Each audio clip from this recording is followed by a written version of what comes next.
I like sports. I could do something in sports. Uh-huh, uh-huh. In what capacity? You know, like the general manager of a baseball team. Yeah, well, that can be tough to get.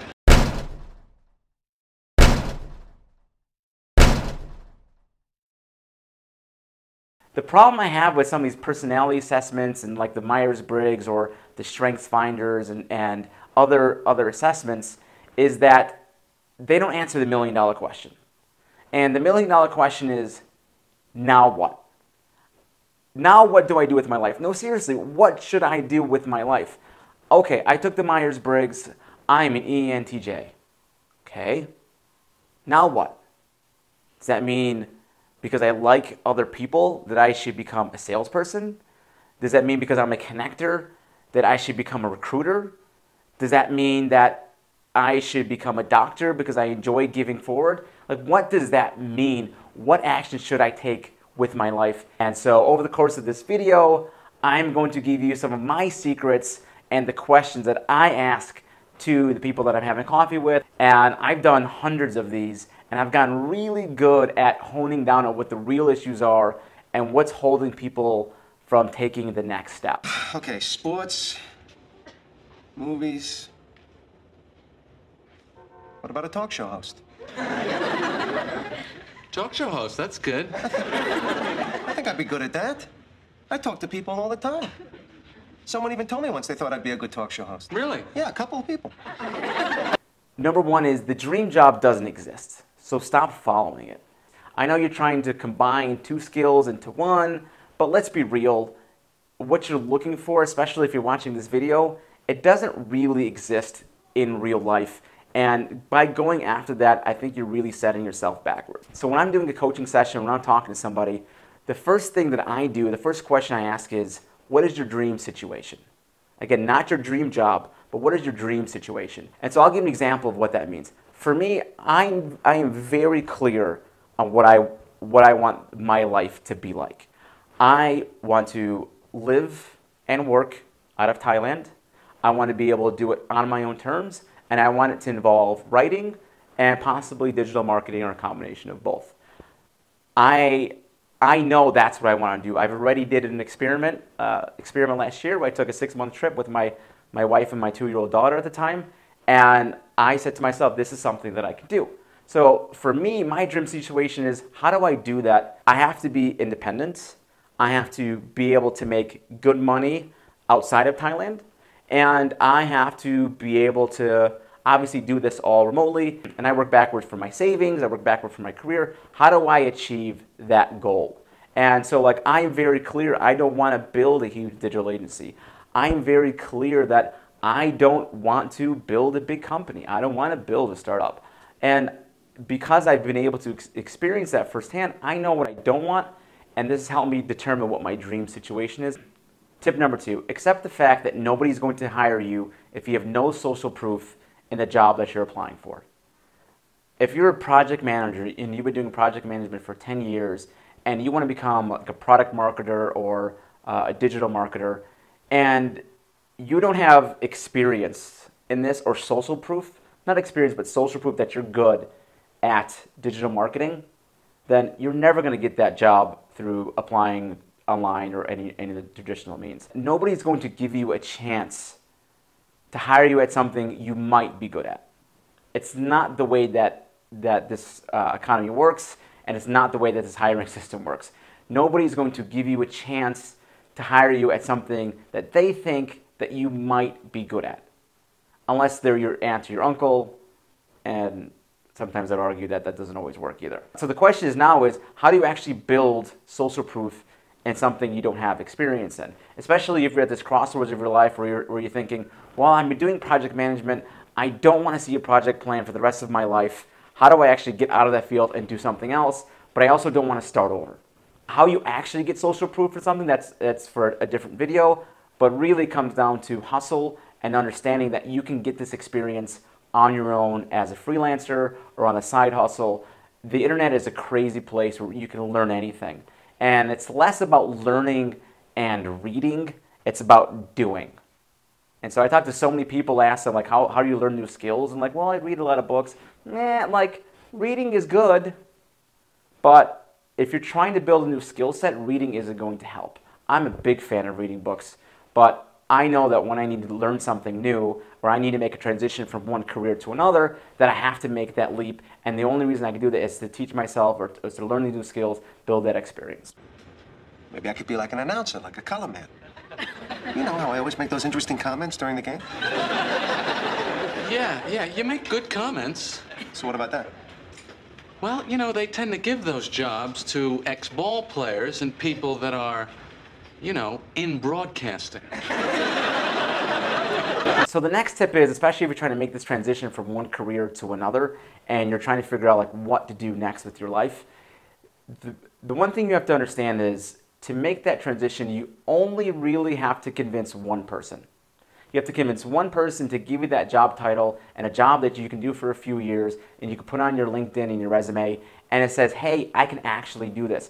I actually have social proof that I'm good at what I'm doing, and you can point to case studies, and it's an easier discussion. If you find yourself having to sell yourself, then it doesn't really work. Every interview I've been part of where I'm having to sell myself and the conversation isn't smooth, I never get that job, almost never. So understand that people want to hire people that they know are good at what they do, but understand if you convince one person, you don't have to convince an entire company or an entire industry, you just have to convince one person to give you that chance. And again, how you actually do that's for a different video, but just stop trying to boil the ocean and apply for jobs online, especially if your resume and LinkedIn don't match exactly what you're applying for. If it's for something else or you want to explore something else, then you're going to have to convince one person who has the ability to give you a legit job that they pay you for and to help you take it to the next level. Understand this, nobody's going to hire you for something that you think you might be good at. If you don't know what you're good at, they for sure don't know what you're good at. And so your value proposition needs to be very, very clear. I like to play devil's advocate and ask them a set of extreme questions that help them change their perspective on how good or bad their situation is, or really what their options are on choosing what to do next with their life and their career. And I'll give you an example. I spoke with someone who has 10 years of project management experience from a great company, but can't stand the job anymore. Just can't look at another project plan, can't stand looking at the people that he works with because he's just not into project management, but he's good at it, and he recognizes that he can't get hired for anything else outside of project management. So we started talking, and the first thing I did is I started with his dream situation, and after a few questions, we got on a topic of Los Angeles. He wants to live in Los Angeles because he likes surfing, he likes the weather, he likes the people, and he likes the food. Okay? So he said he has this option to actually transfer to LA. So I said, great, that's already a great thing. So what's the worst case scenario? Let's say the worst case scenario is you get fired. You're in LA. Okay, great. What happens now? He goes, well, if I get fired, I have 10 years of project management experience. I already have offers from different companies. I have good confidence that I can get another job pretty quickly. Okay? Although you don't want to do project management, we're playing the extremes game. You can always go back to the things that you're good at. Fine. What happens if you can't get a project management job? What happens now? He goes, well, I've been saving up a lot of money. I can live in LA for a pretty long time on the money that I saved up.